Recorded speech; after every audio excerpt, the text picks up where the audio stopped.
Hello, I'm Annika, aka Pixie. Today I'm presenting a very merry Unessay on the topic of word and image interactions in Alice's Adventures in Wonderland. Alice in Wonderland is one of the most famous and most familiar stories in the world. Next to the Bible and Shakespeare, Alice's Adventures in Wonderland and its sequel Through the Looking Glass and What Alice Found There are said to be the most quoted works of English literature. There are thousands of editions, adaptations, translations, and remediations. I've collected a tiny fraction for this presentation, and there are still too many to share. Alice is ubiquitous and beloved. A very brief history. Charles Dodgson was a born storyteller. In childhood, he told his brothers and sisters fantastic tales, made up word games, and collaborated on a family magazine. Later, his poetry and short stories were published in national magazines. In 1856, he started using the pseudonym Lewis Carroll for his non-academic works. Dodgson first told the story of Alice falling down the rabbit hole to three sisters during a boat ride in the Thames in July 1862. 10-year-old Alice Liddell asked him to write it down for her. In November 1864, he presented Alice with a bound manuscript titled Alice's Adventures Underground. This manuscript included Dodgson's own drawings. The final book was published in 1865 as Alice's Adventures in Wonderland by Lewis Carroll, with illustrations by John Tenniel. Alice was an immediate success and an instant classic. The book has never been out of print. It has been adapted for the stage and screen, presented as ballet, opera, musical, marionette, and radio play, appeared in theme parks, board games, and video games, inspired songs, music videos, fashion lines, and photo shoots, analyzed by scholars from a wide variety of fields, and translated into 175 languages. Given how well-known and how widely known Alice's story has become, it seems impossible to alter it with even a novel approach to image. But there would not be thousands of illustrations by thousands of artists and more literally every day if that were true. Art can change the story's tone, pace, setting, or even meaning. It can add or remove depth and reference times, people, ideas, other stories, other artists, or other works. To explain what I mean, I have 3 examples. Example 1. She was in the pool of tears which she had wept when she was 9 feet high. Early on in the story, Alice is swept away in a pool of her own tears. I wish I hadn't cried so much, said Alice, as she swam about, trying to find her way out. I shall be punished for it now, I suppose, by being drowned in my own tears. That will be a queer thing, to be sure. However, everything is queer today. I have always found this passage to be incredibly evocative. To me, it's a powerful metaphor for being trapped by your own emotions and reactions, as might happen to someone with anxiety, depression, or other mental illnesses. That interpretation is nowhere in the text, and the classic illustration is descriptive. Alice in deep water, looking surprised and perhaps worried, but not panicked. The text and image tell us she is resilient and curious, with little hint of fear or sorrow. But in Disney's animated adaptation, the scene is overtly emotional to the point of melodrama. The room fills with water as Alice sobs, and after she's dropped into the potion bottle she emptied to shrink back down, Alice is depicted as delightfully sullen. Finally, in this stunning illustration by Stuart McLaughlin, Alice is so overwhelmed she hides her face and curls into herself. The way her dress pools around her creates the suggestion of a flower floating on the water, and the ripples tell us Alice is the catalyst, the cause of her predicament, which also touches the animals reflected in the top right. This striking image sets a tone of fragility that is counter to the traditional conception of Alice as a plucky heroine. Example 2. Who are you? Here, Alice encounters a caterpillar who asks her to explain herself. Alice is quite mixed up by this point and answers honestly that she is uncertain. Who are you?" said the caterpillar. This was not an encouraging opening for a conversation. Alice replied, rather shyly, I hardly know, sir, just at present. At least, I know who I was when I got up this morning, but I think I must have been changed several times since then." This is one of my favorite Tenniel illustrations. Alice's shyness and uncertainty is very clear in her expression peeking over the mushroom, and I love the way she's pulling herself up on tiptoes. Japanese artist Tonomi Sakuba's illustrations are a playful take on a textbook, which is particularly clever in the interaction with the caterpillar. Alice is labeled, so even if she's not sure who she is, Sakuba's illustration makes it clear to the audience. In this illustration by Hungarian artist Katalin Shadidi, the caterpillar is poet Edward Fitzgerald, and portraits of Alice Liddell hang behind them. Both the images play with references to Tenniel's original drawing and to historical works in order to add layers of meaning, similar to Carol's use of wordplay and puzzles. They use the art to answer the caterpillar's question, "Who are you?" Example 3. "Off with your head." The quick-tempered Queen of Hearts shouts this at her court and at Alice herself throughout the final chapters of the book. The players all played it once without waiting for turns, quarreling all the while and fighting for the hedgehogs. And in a very short time, the Queen was in a furious passion and went stamping about and shouting, "Off with his head!" or "Off with her head!" about once in a minute. Alice began to feel very uneasy. To be sure, she had not as yet had any dispute with the Queen, but she knew that it might happen at any minute. And then, thought she, what would become of me? They're dreadfully fond of beheading people here. The great wonder is that there's anyone left alive. This is actually quite dark. 6-year-old Alice should not be fretting about losing her head to a monarch's whims.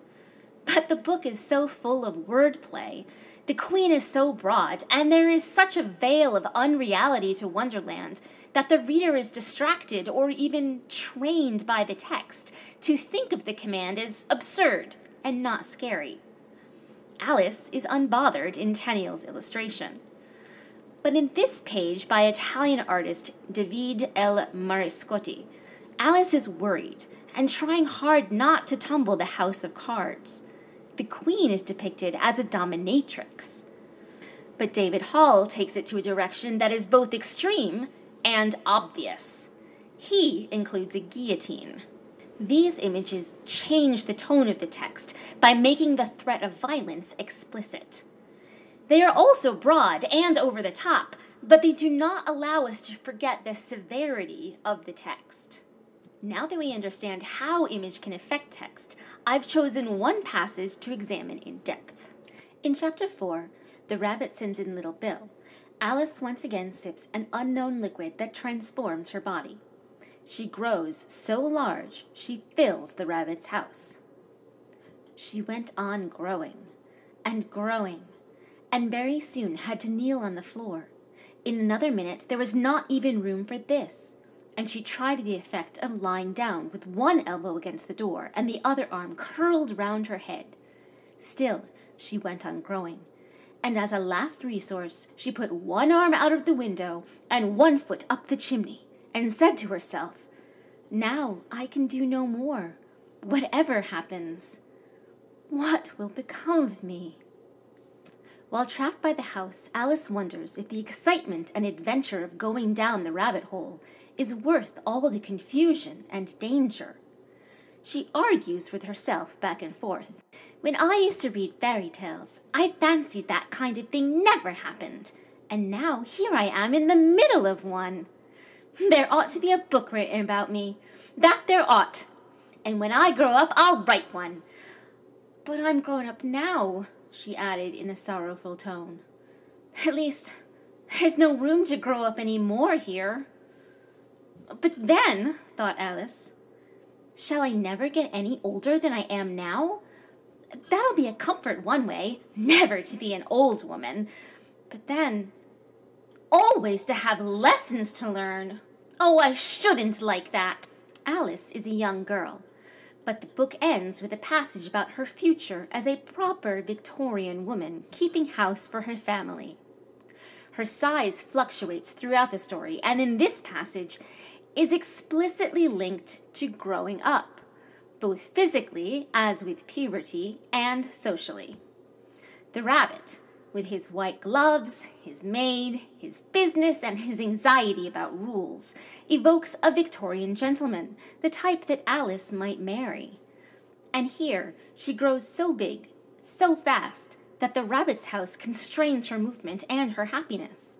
Trapped, quite literally restrained by the structure of the house, and swinging wildly between a desire to grow up and a desire to stay young forever, Alice wonders, what will become of me? Dudgeon's sketch features Alice folded up, her knees at her chest, her arms closed in. She takes up the entire page, but she is actively trying to be smaller, to take up less space. Tenniel's classic illustration is clearly based on this sketch, but his Alice is less closed, more cramped.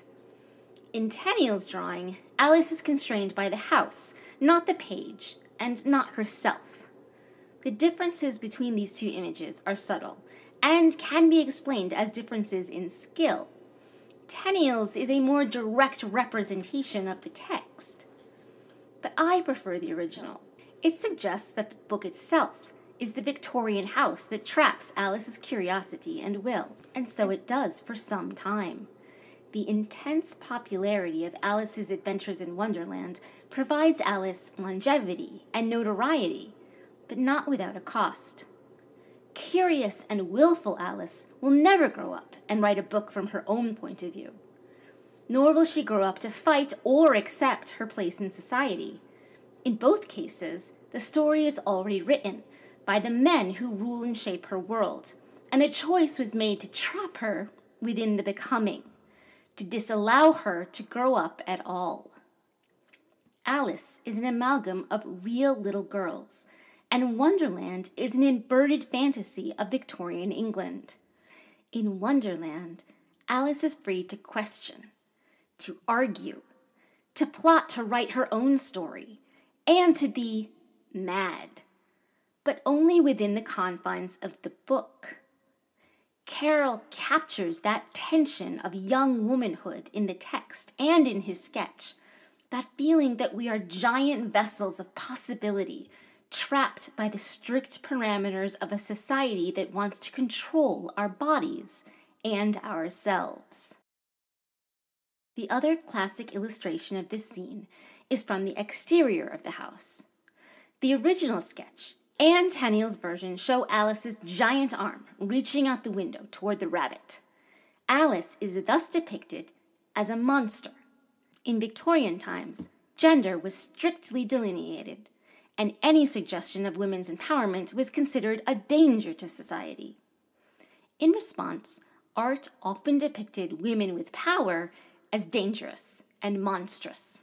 In Wonderland, every time Alice grows large, she becomes destructive, creating the pool of tears that traps animals and herself, making the rabbit's house unlivable, scaring the pigeon and disturbing the forest, displacing the animals at the trial, and finally breaking out of Wonderland entirely.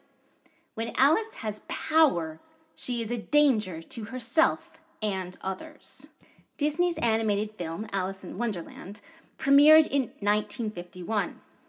Disney's Alice references the Tenniel illustrations, but extends the classic scenes and fills in the spaces between them. Disney's Alice grows and shrinks in real time, and in this scene ends up wearing the house. Over the past 70 years, the Disney take has become as prevalent as the classic Tenniel interpretation.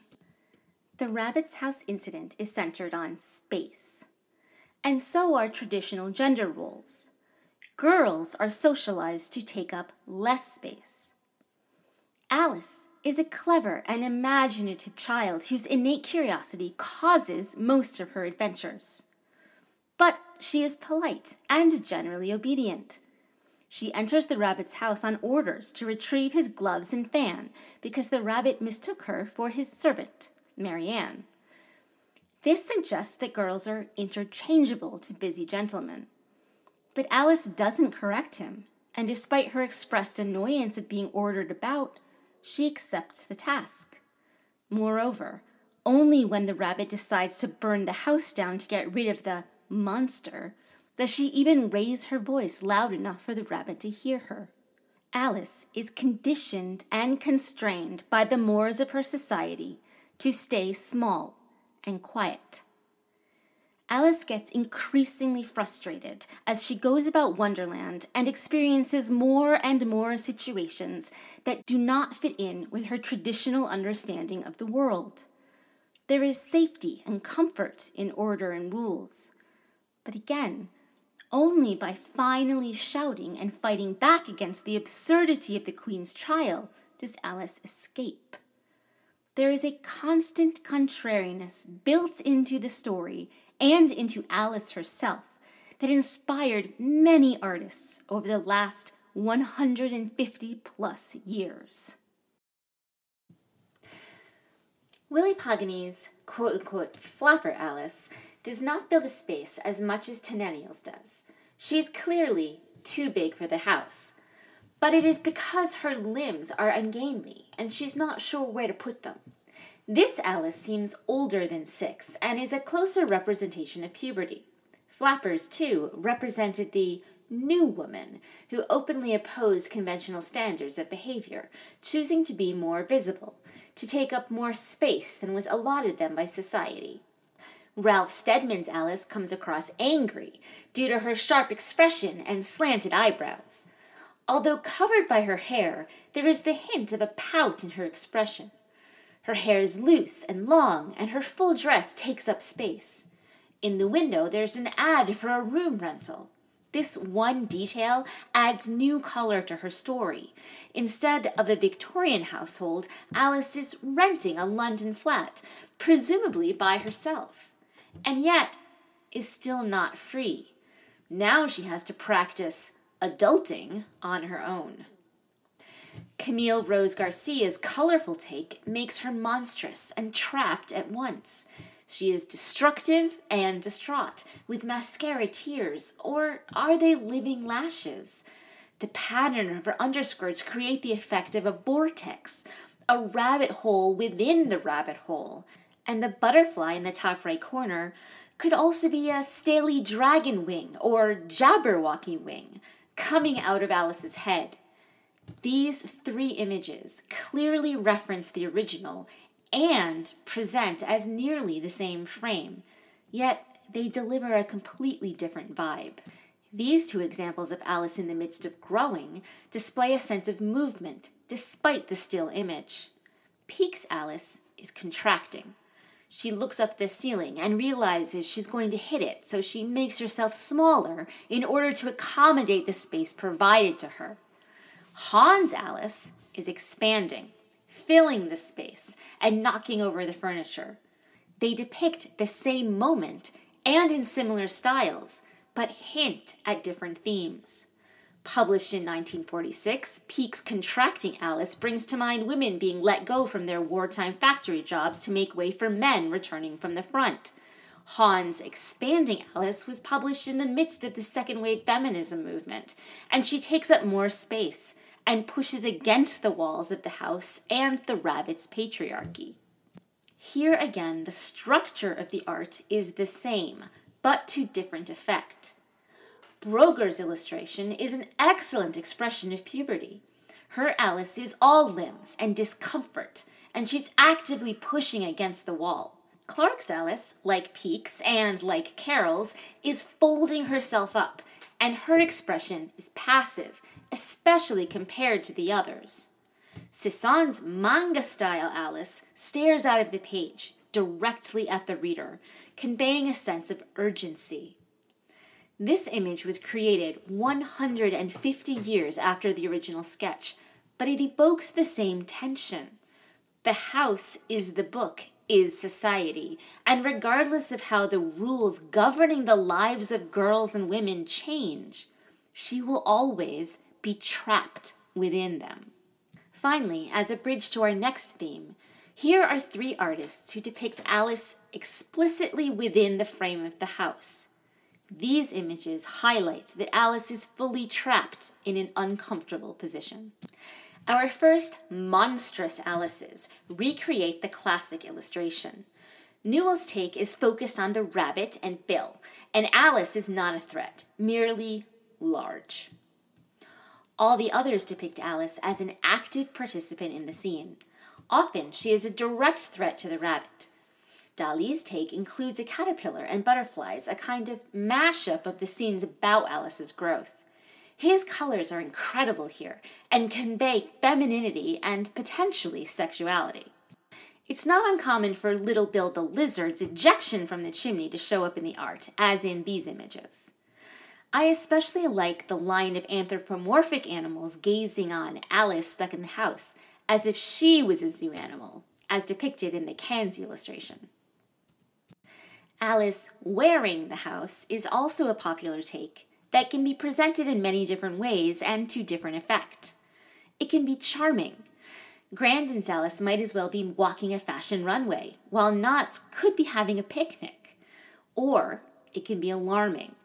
Emiro's and Venezia's Alices are trapped, while Cabrera's house looks alive. These 2 again show Alice completely constrained by the house's frame and unable to move from an uncomfortable position. Taken from the feminist point of view, she's not only trapped by her house or her household, she is carrying it on her back. Finally, Bazek's Alice is crowded not only by the house, but also by the text, by the book. The page is chaotic. Alice breaks the frame as well as the fence and shoots Bill the Lizard right out of the book. But while Alice is the center of the chaos and the center of the page, her expression is sad and diminished.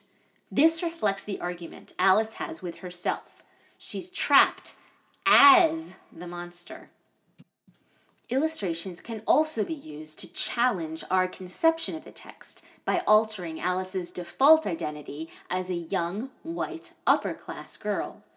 Altering Alice's race, gender, age, social class, or other identifying features can in turn alter the societal frame and stories that she's trapped within, and how she interacts with them. Alice in Wonderland Remixed by Marlon McKenney features a young black Alice. His illustration of Rabbit's house is traditional, but like Pogny's illustration, this Alice does not take up the whole space and represents young women who are marginalized. Remixed Alice is also surrounded by elements of black culture and history. These images are empowering, but also create a dissonance. Society is holding Alice back, but only by interacting with it on their terms can she truly gain power. Kavin Jones's Alice is a middle-aged black woman. We see her from the front, and she appears more tired than disoriented. She's resigned because she understands what's happening to her. She's not trapped by her clothes. They are comfortable compared to the traditional pinafore, but they match the walls, striped bars that suggest prison, that are even visible in the mirror. This Alice does not even have the options of interaction or assimilation that McKenney's younger and more idealistic Alice does. But she has a distinct and engaging point of view. Ciel in Wonderland is a 2-part original video animation that casts a boy as Alice. The manga Black Butler and its anime adaptation take place in the Victorian age and centers a curious child, so adding Wonderland makes perfect sense. Throughout the OVA, Ciel is referred to as Alice, and the narration and other characters all use female pronouns for him. Ciel is not explicitly genderqueer, but Black Butler plays with gender and gender norms throughout its run. In the first arc of the series, serial killer Jack the Ripper is revealed to be a woman, Ciel's aunt, who then portrays the Queen of Hearts in the Wonderland story. Ciel's backstory includes disenfranchisement, sexual assault, witchcraft, and a tall, dark, and handsome stranger coming to his rescue, all plot points that are more traditionally associated with women. In the rabbit's house scene of Ciel in Wonderland, Alice completely destroys the house and is able to walk away from it as a giant. This is a clear example of how playing with gender in the illustration can alter the subtext of the story. An Alice who is raised as a boy is not constrained by the house. However, she is restricted, stuck wearing the Eiffel Tower. This is meant to be a reference to Ciel's forgotten true name. Ciel translates to sky in French. The OVA plays with the audience's knowledge of both Alice in Wonderland and Black Butler to tell a story about Ciel recovering his identity. The Alice character is also a boy in Ever After High. Alistair is the original Alice's son, destined to follow a white rabbit to another world, just as she did. Alistair's rabbit can shapeshift into a girl whom he falls in love with. Thus, Alice and Rabbit build a household together, a cheeky take on the Rabbit House incident. The series is focused on these second-generation characters' attempts to break free from the stories their parents wrote for them. Alistair and Bunny do enact Alice's fate, but Carol's story is altered by gender-swapping Alice and the Rabbit. Finally, transformation. In Sakura Kinishita's manga adaptation of Alice's Adventures in Wonderland, Alice looks like a completely different girl in each chapter. Alexei Fedorenko includes two wildly different takes on the Rabbit House incident. He portrays Alice from the exterior as a full monster with many arms that wield magic and hair that moves like a Medusa's. Monstrous Alice is not constrained by the house she wears, and her expression is naughty and happy. Contrariwise, his interior Alice is trapped, tied to the walls by shadowy tendrils. She's naked and powerless. Leonor Solon Gracia and Hiroko Hana use photographs of Alice Liddell to model their illustrations. Gracia's image mimics the original Dodgson sketch, but is a photorealistic painting of Alice created for the 75th anniversary of Liddell's death.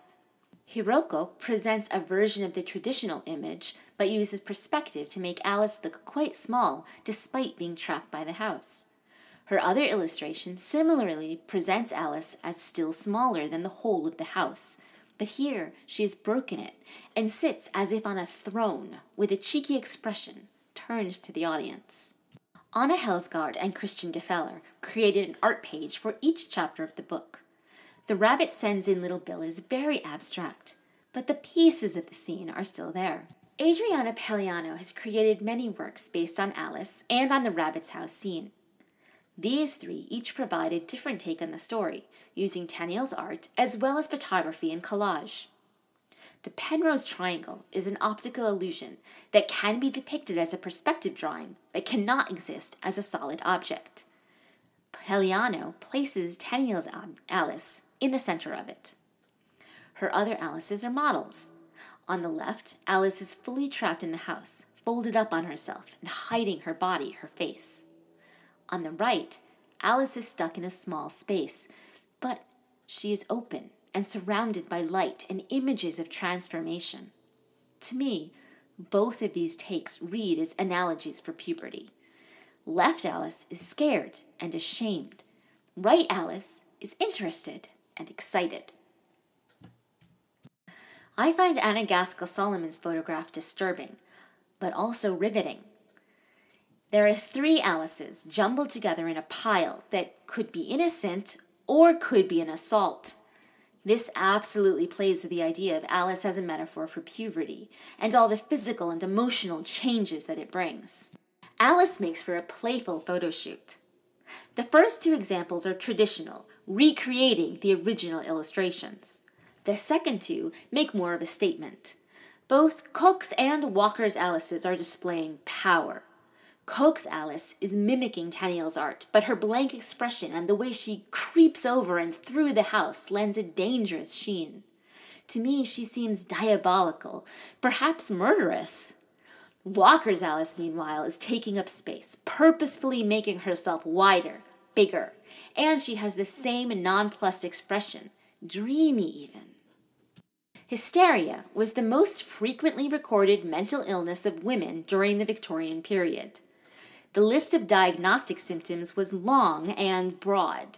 Examples include faintness, nervousness, sexual desire, emotional lability, speaking out of turn, and my personal favorite, a tendency to cause trouble for others. To sum up, any behavior that does not befit a woman in society. Hysterical Alice is another version of monstrous Alice. She is a danger to the status quo. The modern sequel series, Once Upon a Time in Wonderland, begins with a young adult Alice locked up in an asylum. She is confined to one room, trapped as in the rabbit's house. Alice has grown up too big for her society. The first season of Star Trek Discovery is another modern retelling of Wonderland. Protagonist Michael Burnham is the pawn that crosses the board to become a queen.